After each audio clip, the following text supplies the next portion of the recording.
a closing package. So I'm going to show you how I actually get ready for a loan closing.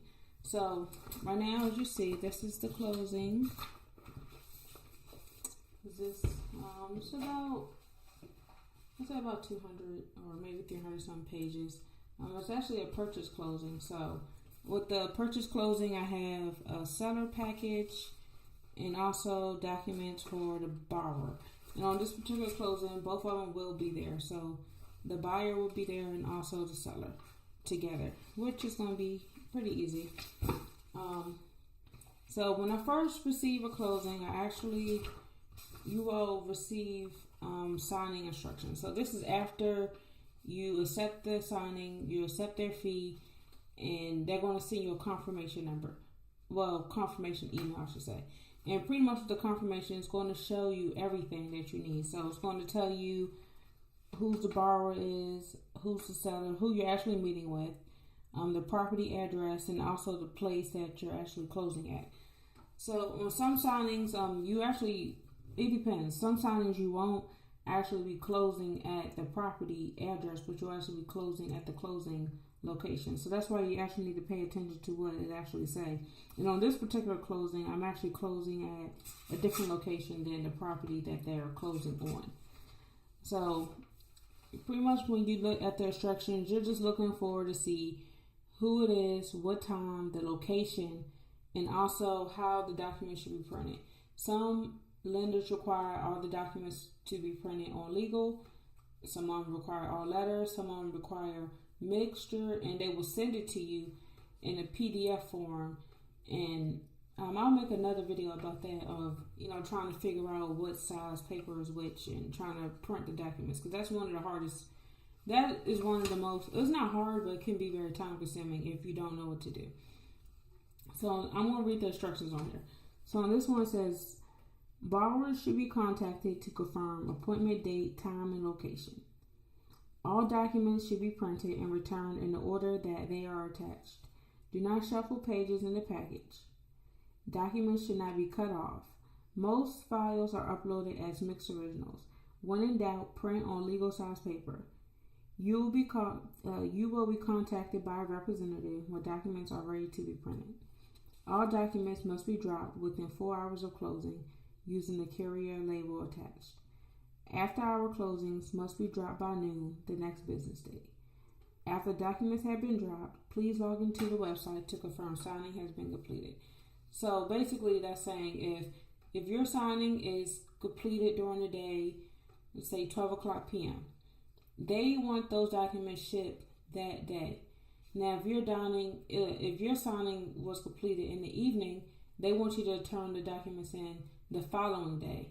So basically that Friday or whatever day it is, the very next day. But on this particular signing, I'm actually going to be scanning these documents in, and then I will actually ship them via FedEx. This company is FedEx. So after I print the documents, I actually go through them. I actually make sure I have everything at my table with me. So I use paper clips. I use these jumbo size paper clips. I use these flagged post-it things. And these, I actually use them to mark documents that the seller or the buyer, in this case, needs to sign. So I actually use these. I have quite a few of them. You just get a little pack from Walmart. And you don't have to spend a lot of money when you first start off. That's one thing I know a lot of people do. You don't have to get a lot because you're just starting, so you're not going to have that much work. So you don't need to just stock up on a whole lot of supplies. Just get enough to start, and then when you start making more money, and that's when you start getting more things. So, alright, so when I go through the documents, I'm looking to see if anything is cut off. I'm looking for cut off pages, anywhere where the borrower or the seller needs to sign. And if they do need to sign, then I'll place a flag there. So this particular document, the master closing instructions, is 6 pages. So 6. On this particular document, the borrower or the seller does not sign. So I'm just going to paper clip it and actually keep it moving with this. you're really looking just to see where there is signatures, where you need to sign also, where you're going to place your seal, and you're going to check to make sure the date's right, to make sure the names is right, consistent throughout the whole entire document while you're going through this. And on this particular document, the loan disbursement instructions, the borrower actually don't sign those. And this is the instructions to escrow/title. I don't waste my time with it because there's nothing on there for the borrower or the seller to sign. And then just paperclip it and just keep it moving. So this is the note. So this is actually a critical document. So on the note here, they actually sign the last page, and it's 3 pages. So with that being said, I put it together, going to paperclip it, and then also get a flag it post. And with this one, I'm actually going to put it on the side. And I'm only going to do that because with the critical documents, I put on the side so that I know that it's an important document. So basically, when I get to the signing, actually, I'm going to just go straight to the critical documents first to get the numbers out the way, have them sign it, and then I'll go back and have them sign the rest of it. Because a lot of times people just want to know, make sure that payments are right and the numbers are right, and make sure that these things are signed. So that's why I will put these on the side so that I know, okay, this is an important document. They're going to want to know this first, and then everything else is going to be a breeze.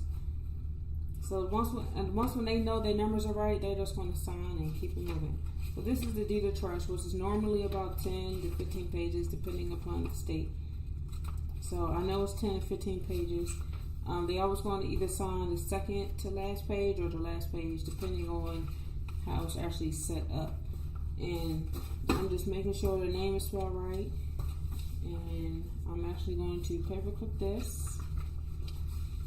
I'm going to paperclip it, and actually I'm going to put on this one the flag it post on the last page, on the page that actually needs to be signed. But it's still going to be put to the side because I know it's an actual critical document. So when I actually sit there and sign it with them, I know. And some people actually go through and pre-fill paperwork, but with that, I stopped doing that. I had tried it, just filling the certificates, but there's been times where there was changes made to the signing. And if I already printed the documents, then I don't have to reprint them because that's on me. So now I don't pre-fill anything. I just print. So that way, if there is changes to the document, like the signing location or something like that, it may be the same time, but if the location is different. I'm sorry, I thought I had an email come through. So if the signing location is different, then I don't have to worry about changing anything and crossing things out. So this was already paperclip, I guess. This is a closing disclosure. Normally on this one, this is a very important document that they would like to know about. So on this one, I actually signed the last page. And normally this honestly takes me about 10 minutes to do.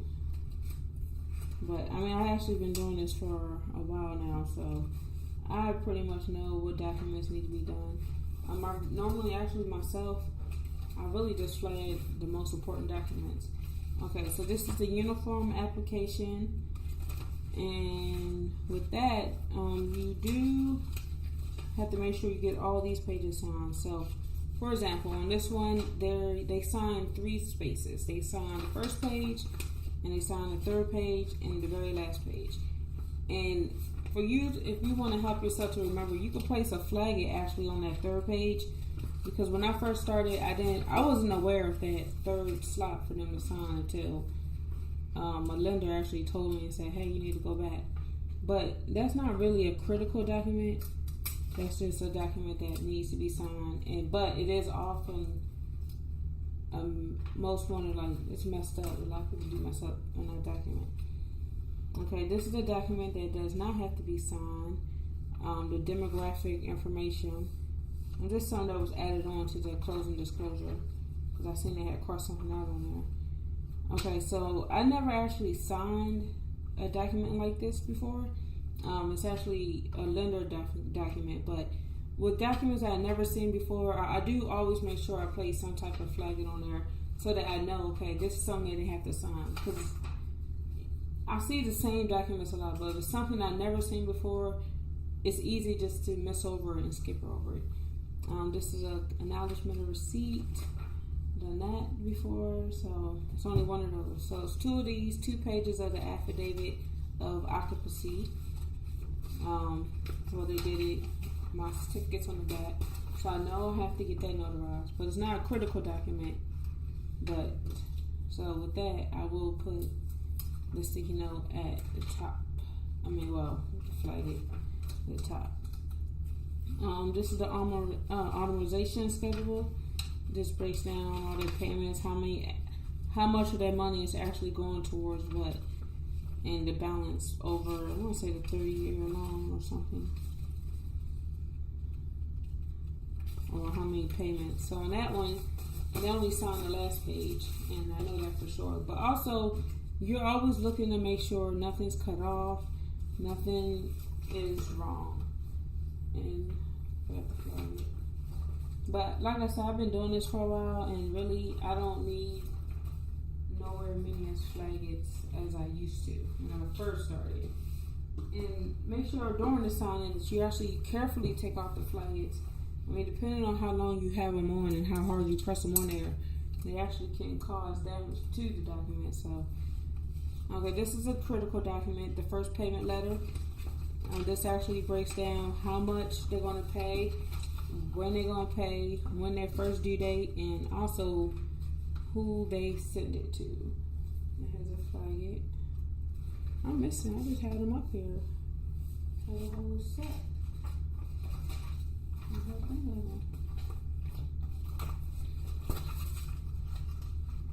No, that's okay. I got plenty.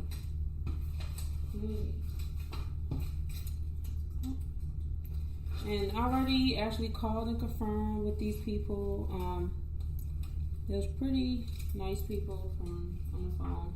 I'm actually meeting at a public place, which is good, but it don't really matter to me. How am I going to the rest of my flaggets? Oh, they fell on the floor.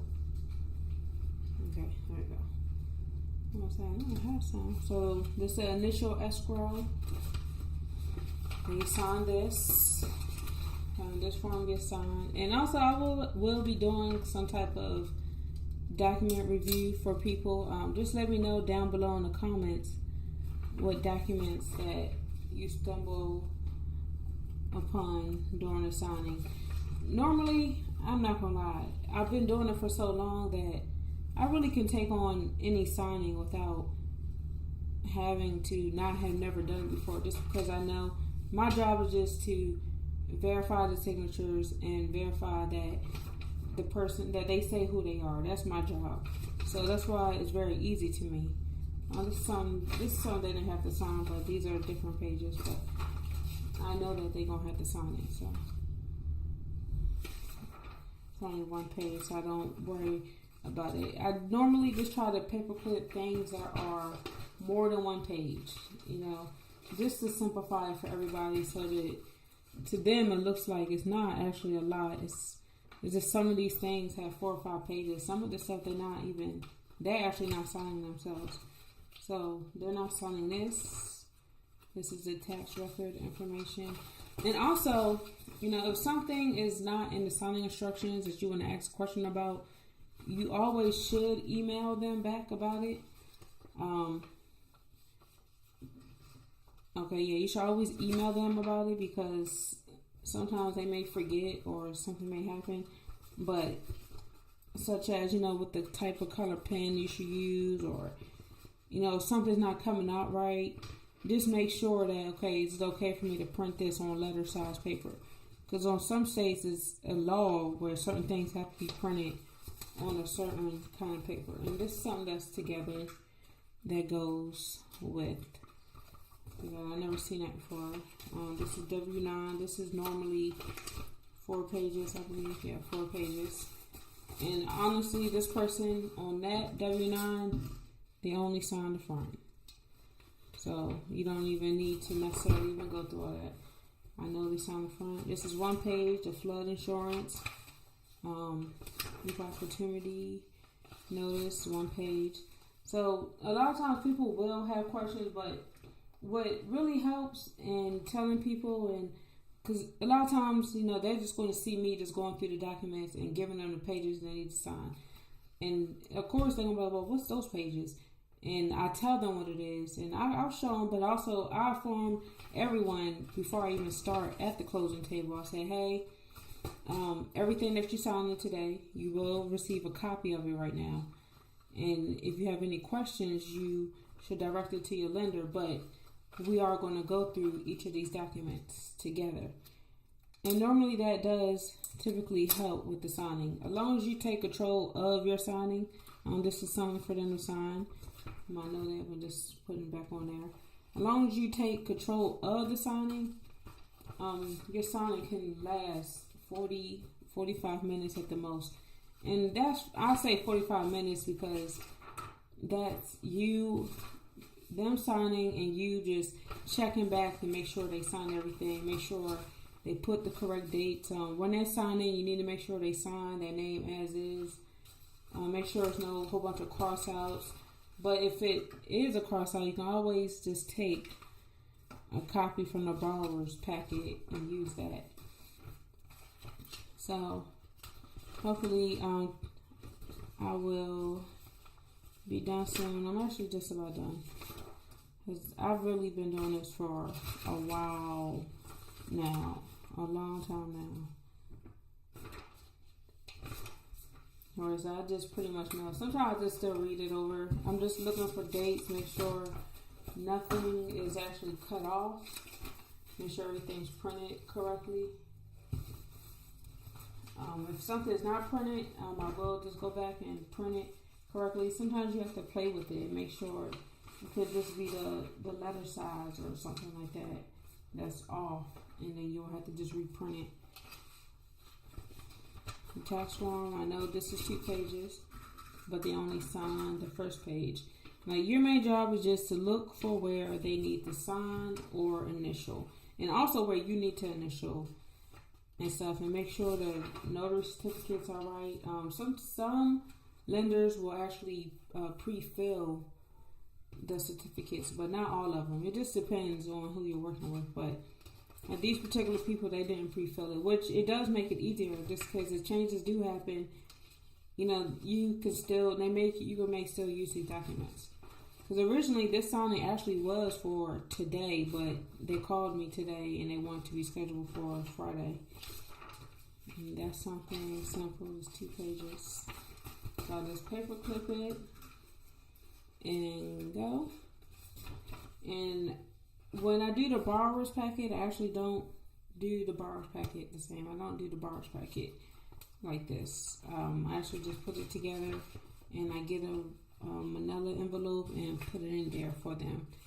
And also I do not give them that envelope until the end of the closing, until I'm done. These are all 1 pages and don't go together, but I know just by me looking at it now, it helps me. So tomorrow, that when I actually sit down with them, I know like, okay, they need to sign here, they need to initial here, because I already looked through all of this. And they don't have to sign this at all. And so basically, while you're sitting there doing the signing, you want to make sure you take out the paper clips while you're doing it, and also take off the flagged posts carefully, so that when you get back and done, because this has to get scanned, and when this scans in, it can't scan in with the paper clips, and they make your job a lot easier. So while I'm doing, I actually take everything off. So I'm just looking for where they need to sign, if there's anything that they need to sign. And you see how fast that is? Okay, so on this one, the buyer has to sign. So, because on most of these packages is actually her name, but I really we're gonna be reading our master's job, so I'm gonna make sure that I don't miss a signature for him. So I'm gonna put that right there because I know he needs to sign this. Okay, and this is a partial package. There's nothing for her. Nothing. Everything's looking good on this document. Okay, so on these documents is pretty much for him and her to sign. So I'm really looking to see who needs to sign, where they need to sign, where I need to sign, and that's it. And it's pretty simple on these. These are all one page thing. Each of them need to sign. Luckily, see, this packet is not that big. Once when you break it down like this and actually go through it and paperclip things that actually belong together, it actually does make it a lot easier. So the way they sent this was it wasn't confusing, but they put 2 PDFs in one. So this is actually its own package. So I'm going to put this together because they have to sign every single paper in that one. And I'm putting it on the side because it's legal and letter. It's a mixture of paper. So I went through that one. And usually with this, I don't have any more. Well, not that I don't have any more. I'm actually just moved. So I don't know where my big clip's at. But actually, I big clip everything. And a large binder clip. I will post that below. But let me see. Actually, we'll big clip it and then paper clip it all together. Well, use a large binder clip. Use my signing instructions. I don't bring those because it's just more paperwork laying around. So this is settlement statement, and I believe only the borrower. Yeah, she's signing that. The buyer/borrower. She's signing this one also. This is a closing disclosure. So this is paper clip together. This one is the buyer/borrower. She's the only person signing this.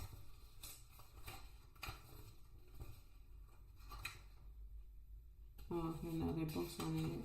So that's why it's important to actually sit down and actually look through all these documents to see where each person is signing and what they would need to fill out.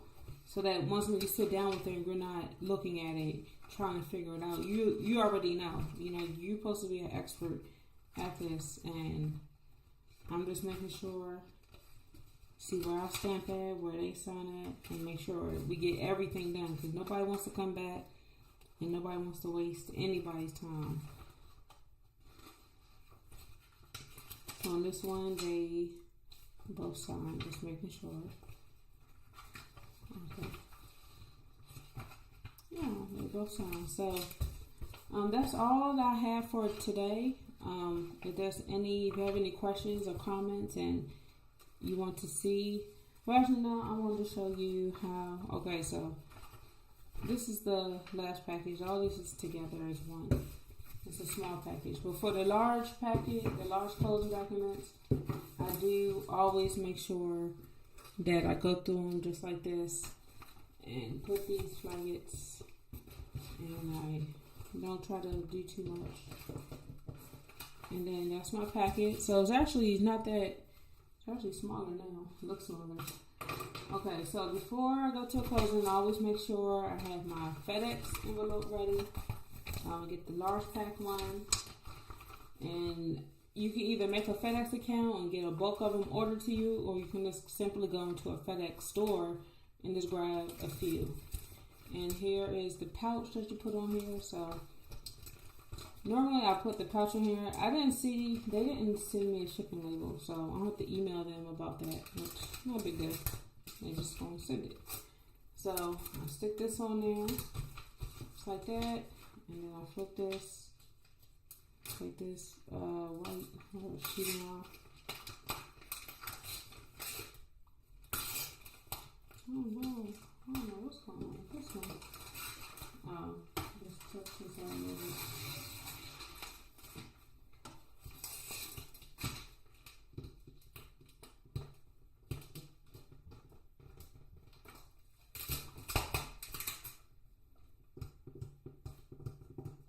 Okay, I don't know what's going on with that, but I'll be for now. And you just seal it down. And normally I'll put the shipping label in here, put it right here in this pouch. So actually for this one, I'm just going to put these documents in here. If I have my binder clip, I'll clip them and put them in here. So that when I come to the closing, I actually come in this FedEx envelope, and also help me keep things in order. And also, like when I have multiple assignments that day, and if I had the shipping label in there, I know which package this is, and I don't have to worry about it getting messed up or something spilling on it. And another thing I bring with me is for the borrower. 1 second, I'll be right back. For the borrower, I actually have these size envelopes here, so that when they get their copies, I place their copies on here. And also, when I print, I go through their copies also. So if you have anything else that you would like to know, like to learn,